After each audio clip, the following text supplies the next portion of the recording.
नमस्कार दोस्तों, स्वागत है आप सभी लोगों का Sonu study classes YouTube channel में। दोस्तों आज मैं आप सभी को एनसीईआरटी बुक क्लास 11 जीव विज्ञान चैप्टर 9 जैव अणु पर प्रश्न उत्तर मैं आप लोगों को इस वीडियो में बताऊंगा।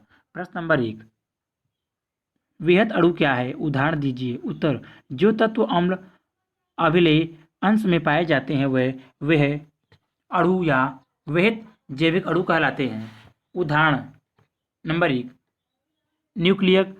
न्यूक्लियर अम्ल। प्रश्न नंबर 2,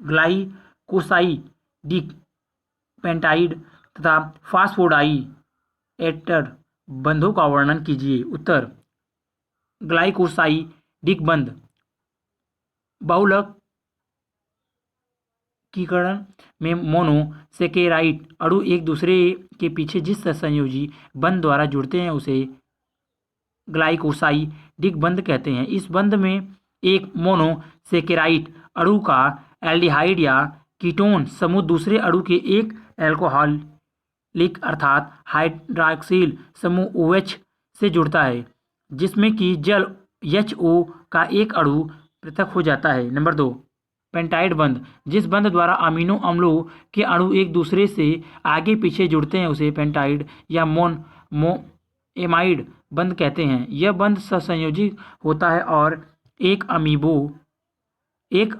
अमीनो अम्ल के कार्बोक्सिलिक समूह के अगले अमीनो अम्ल के अमीनो समूह से सक्रिया के फलस्वरूप बनता है। इसमें जल का एक अणु हट जाता है। नंबर 3, फास्फोडाइएस्टर बंध, न्यूक्लिक अम्ल में न्यूक्लियोटाइड्स फास्फोडाइएटर्स बंधों द्वारा एक दूसरे से संयोजित होकर पॉलीन्यूक्लियोटाइड श्रृंखला बनाते हैं। फास्फोडाइएस्टर बंध समीपवर्ती दो न्यूक्लियोटाइड के फॉस्फेट अणुओं के मध्य बनता है। डीएनए की दोनों पॉलीन्यूक्लियोटाइड श्रृंखलाओं के नाइट्रोजन क्षारक हाइड्रोजन बंधों द्वारा जुड़े होते हैं। प्रश्न नंबर 3, प्रोटीन की तृतीयक संरचना से क्या तात्पर्य है? उत्तर, प्रोटीन की तृतीयक संरचना के अंतर्गत प्रोटीन की एक लंबी कड़ी अपने ऊपर की ऊन के एक खोखले गोले के समान मुड़ी हुई होती है। यह संरचना प्रोटीन के त्रिआयामी रूप को प्रदर्शित करती है। प्रश्न नंबर 4, 10 ऐसे रुचिकर सूक्ष्मजीव अणुओं का पता लगाइए जो कम अणुभार वाले होते हैं। वह उनकी संरचना बनाइए। ऐसे उद्योगों का पता लगाइए जो इन यौगिकों का निर्माण विलगन द्वारा करते हैं। इनको खरीदने वाले कौन हैं? मालूम कीजिए। उत्तर, सूक्ष्मजीव अणु जीवधारुओं में पाए जाने वाले सभी कार्बनिक यौगिकों को जैव अणु कहते हैं। नंबर 1, कार्बोहाइड्रेट्स जैसे glucose, fructose, ribose, deoxy ribose, शर्करा, मल्टोज आदि। नंबर 2, वसा व तेल, पार्मिटिक अम्ल, ग्लिसरॉल, ग्लिसरॉल्ड, फॉस्फोलिपिड्स, कोलेस्टेरॉल आदि। नंबर 3, एमिनो अम्ल, ग्लाइसिन, एलेनिन, सीरीन आदि। नंबर 4, नाइट्रोजन क्षारक, adenine, guanine, thymine, uracil, cytosine आदि। CH2OH, OH, OH, OH, OH, OH single bond, C6H12O6 glucose, C5O10O5 ribosome, ribose, HOCH2OOH, glycine, H single bond C double bond single bond COOH single bond NH2 single bond H, alanine,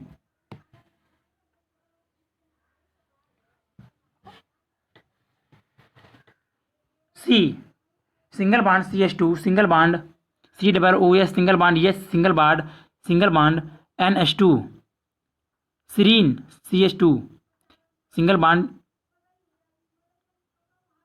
OH single bond C single bond NH2 single bond H single bond COOH, शर्करा carbohydrate amino अम्ल CH3 single bond CH2 14 single bond COOH, वसा अम्ल palmitic अम्ल CH2 single bond OH single bond CH single bond OH single bond CH2 single bond OH, glycerol R2 single bond C double bond O single bond O single bond O single bond CH single bond CH2 single bond O single bond O double bond O single bond R1, CH single bond CH2 single bond O single bond O double bond O single bond R3, try glyceride R1 R2 R3, वसा अम्ल R2 single bond C double bond O single bond O single bond CH single bond CH2 single bond O single bond C single bond O double bond O single bond R1, single bond CH2 single bond O single bond P double bond O single bond O single bond CH2 single bond CH2 single bond CH3 single bond CH3 single bond 3H3 P single bond OH, phospholipid lecithin, cholesterol OH, वसा व तेल lipids, benzene adenine purine, N double bond NH2 N single bond N single bond N single bond N, adenosine HOCH2O adenine single bond OH single bond OH, P single bond OH double bond O single bond OCH2 single bond OH O N adenine OH adenylic अम्ल nucleotide, benzene uracil pyrimidine nitrogen क्षार, HN double bond O single bond NH, uridine nucleotides, HOCH2O न्यूरेसिस OHOHO, चित्रजीव ऊतकों में पाए जाने वाले कम अणु भार के कार्बनिक यौगिकों की संरचना, शर्करा उद्योग, तेल एवं घी उद्योग, औषधि उद्योग आदि इनका निर्माण करते हैं। मनुष्य इसका उपयोग अपनी शारीरिक आवश्यकताओं की पूर्ति हेतु करता है। प्रश्न नंबर 5, प्रोटीन में प्राथमिक संरचना होती है। यदि आपको जानने हेतु ऐसी विधि दी गई है जिसमें प्रोटीन के दोनों किनारों पर एमिनो अम्ल है, तो क्या आप इस सूचना को प्रोटीन की शुद्धता अथवा समानता से जोड़ सकते हैं? उत्तर, प्रोटीन की पॉलीपेप्टाइड श्रृंखला लंबी व रेखाकार होती है। प्रोटीन कुंडलन एवं वलन द्वारा विभिन्न प्रकार की आकृति धारण करती है। इन्हें प्रोटीन के प्राकृतिक स्वरूपण कहते हैं। प्रोटीन के प्राकृतिक स्वरूपण 4 स्तर के होते हैं: प्राथमिक, द्वितीय, तृतीय एवं चतुर्थ स्तर। पॉलीपेप्टाइड श्रृंखला में पेप्टाइड बंधों द्वारा जुड़े एमिनो अम्लों के अनुक्रम प्रोटीन की संरचना का प्राथमिक स्तर प्रदर्शित करते हैं। प्रोटीन में एमिनो अम्लों का अनुक्रमों इसके जैविक प्रकार का निर्धारण करता है। पॉलीपेप्टाइड श्रृंखला के एक सिरे पर प्रथम एमिनो अम्ल का खुला एमिनो समूह तथा दूसरे सिरे पर अंतिम एमिनो अम्ल का खुला कार्बोक्सिल समूह होता है। अतः इन सिरों को क्रमशः N छोर तथा C छोर कहते हैं। इससे प्रोटीन की शुद्धता या समानता प्रदर्शित होती है। चित्र आप देख लीजिए। N C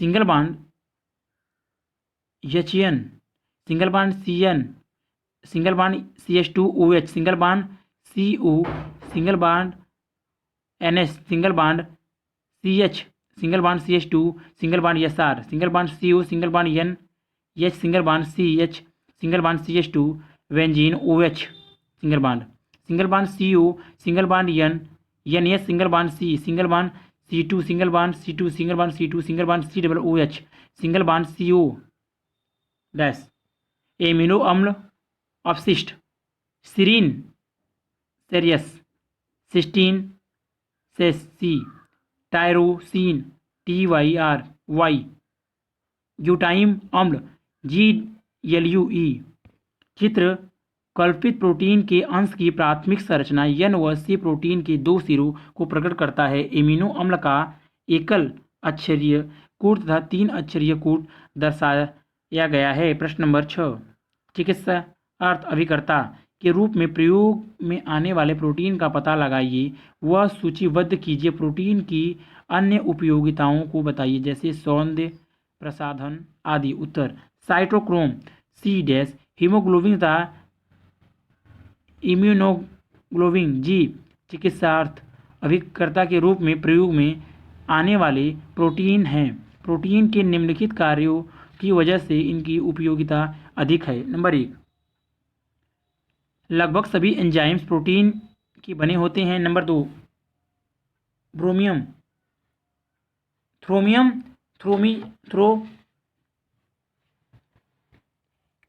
थ्रोबिन तथा फाइब्रोजिन रुधिर प्रोटीन है जो चोट लगने पर रुधिर का थक्का बनने में सहायक होती है। नंबर 3 एक्टिन तथा मायोसिन संकुचन प्रोटीन है जो सभी कंकालीय पेशियों के संकुचन में भाग लेती है। नंबर 4 रेशम में फाइब्रोइन प्रोटीन होती है। नंबर 5 कुछ हार्मोन्स जैसे अग्र पिट्यूटरी ग्रंथि का वृद्धि हार्मोन्स तथा अग्नाशय ग्रंथि से स्रावित इंसुलिन हार्मोन शुद्ध प्रोटीन के बने होते हैं। नंबर 6 एंटीबॉडीज या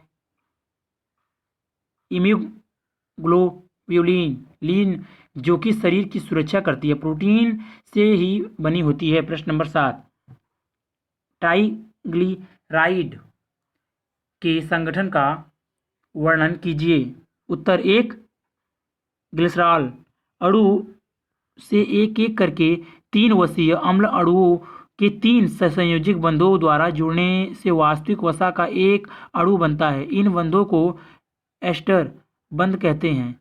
ग्लिसरॉल एक ट्राइहाइड्रिक अल्कोहल होता है क्योंकि इसकी कार्बन श्रृंखला के तीनों कार्बन परमाणुओं से एक एक डाइहाइड्रिक समूह OH जुड़ा होता है। एक्टेस बंध प्रत्येक डाइहाइड्रिक हाइड्रॉक्सिल समूह एक वसीय अम्ल के कार्बोक्सिल समूह COOH के बीच बनती है। इसलिए वसा अणु को ट्राइग्लिसराइड या ट्राइएसिग्लिसरॉल कहते हैं।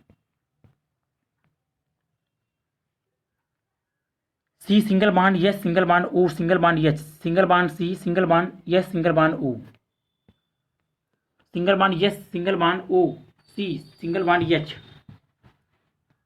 संरचना आप देख लीजिए OH H single bond C double bond O single bond CH2 7 CH double bond CH2 7 CH3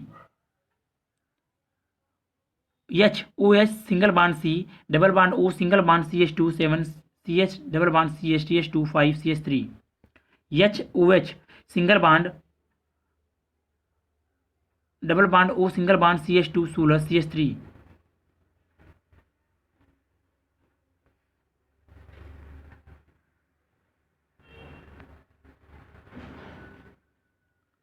C single bond S single bond H single bond O single bond C double bond O single bond stall bond single bond CH2 7 CH double bond CH double bond CH2 7 CH3 single bond C single bond S single bond O single bond C double bond O single bond CH2 7 CH double bond CH2 5 CH3 single bond C single bond S single bond O single bond C single bond double bond O, single bond CH2 16 CH3+3 OH। चित्र एक triglyceride अणु का संश्लेषण। प्रश्न number 8, क्या आप protein की अवधारणा के आधार पर वर्णन कर सकते हैं कि दूध का दही अथवा योगर्ट में परिवर्तन किस प्रकार होता है? उत्तर, दूध की विलय प्रोटीन केसिनोजन को अविलय केसीन में बदलने का कार्य रेनिन एंजाइम्स तथा स्ट्रेप्टोकोकस जीवाणु करते हैं। यह किण्वन द्वारा दूध को ही या योगर्ट में बदल देते हैं क्योंकि केसिनोजन प्रोटीन अवक्षेपित हो जाती है। प्रश्न नंबर 9, क्या आप व्यापारिक दृष्टि से उपलब्ध परमाणु मॉडल वॉल्व स्टिक नमूना का प्रयोग करते हुए जैव अणुओं के उन प्रारूपों को बना सकते हैं? उत्तर, वॉल्व शीट नमूना के द्वारा जैव अणुओं के प्रारूपों को प्रदर्शित किया जा सकता है। नंबर 10, एमिनो अम्लों का दुर्बल क्षार से अनुमापन कर एमिनो अम्ल में वियोजी क्रियात्मक समूहों का पता लगाने का प्रयास कीजिए। उत्तर, एमिनो अम्लों का दुर्लभ क्षार से अनुमापन करने से कार्बोक्सिल समूह COOH तथा एमिनो समूह NH2 पृथक हो जाते हैं। प्रश्न नंबर 11, एलेनीन एमिनो अम्ल की संरचना बताइए। उत्तर, एलेनीन में R समूह अत्यधिक जल रोधी हाइड्रोकार्बनिक समूह होते हैं जिन्हें पार्श्व श्रृंखलाएं कहते हैं। इन्हें पार्श्व single bond COO- single bond H single bond C3H+ single bond CH3 Maithili group श्रृंखला मेथिल समूह की होती है। प्रश्न नंबर 12, गोंद किससे बने होते हैं? क्या फेविकोल इससे भिन्न है? उत्तर, गोंद यह एक द्वितीयक उपापचयज है। यह एक कार्बोहाइड्रेट बहुलक है। गोंद पौधों की कोष्ठवाहिकाओं से प्राप्त होने वाला उत्पाद है। यह कार्बनिक घोलक में अघुलनशील होता है। गोंद जल के साथ चिपचिपा घोल बनाता है। फेविक्विक एक कृत्रिम औद्योगिक उत्पाद है। प्रश्न नंबर 13, प्रोटीन, वसा व तेल एमिनो अम्लों का विश्लेषणात्मक परीक्षण बताइए एवं किसी भी फल के रस, लार, पसीना तथा मूत्र में इसका परीक्षण कीजिए। उत्तर, प्रोटीन एवं एमिनो अम्ल का परीक्षण। प्रोटीन के वहत अणु एमिनो अम्लों की लंबी श्रृंखलाएं होते हैं। एमिनो अम्ल पेप्टाइड बंधों द्वारा जुड़े रहते हैं। इनका आणविक भार बहुत अधिक होता है। अंडे की सफेदी, सोयाबीन, दालों, मटरें, राजमा आदि में प्रोटीन एमिनो अम्ल प्रचुर मात्रा में पाई जाती हैं। अंडे की सफेदी या दालों, सेम, चना, मटरें, राजमा आदि को जल के साथ पीसकर पतली लुगदी बना लेते हैं। इसी जल के साथ उबाल कर छान लेते हैं। निस्वद द्रव्य में प्रोटीन एमिनो अम्ल होती है। प्रयोग 1, एक प्रणाली में 3 मिली प्रोटीन नियत लेकर इसमें 1 मिली सांद्र नाइट्रिक अम्ल HNO3 मिलाइए। सफ़ेद अवक्षेप बनता है। प्रणाली को गर्म करने पर अवक्षेप घुल जाता है तथा विलयन का रंग पीला हो जाता है। अब इसे ठंडा करके इसमें 10% सोडियम हाइड्रोक्साइड NOOH विलयन मिलाते हैं। प्रणाली में विलयन का रंग पीले से नारंगी हो जाता है। प्रयोग 2, एक प्रणाली में प्रोटीन नियत की 1 मिली मात्रा लेकर इसमें लगभग 1 मिली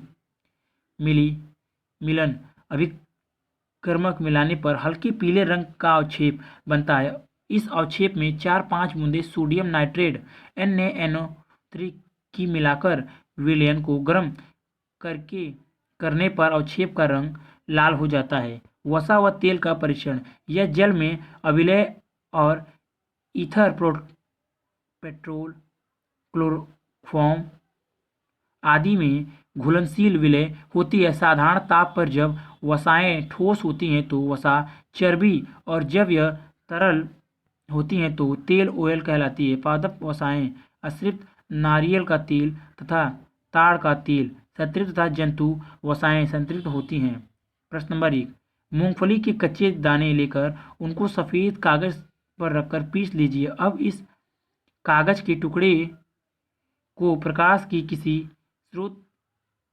स्रोत की ओर रखकर देखिए, यह अल्प पारदर्शी नजर आता है। इस पर एक बूंद पानी डालकर देखिए, कागज पर पानी का प्रभाव नहीं होता। यह प्रयोग जंतु वसा देसी घी के साथ भी किया जा सकता है।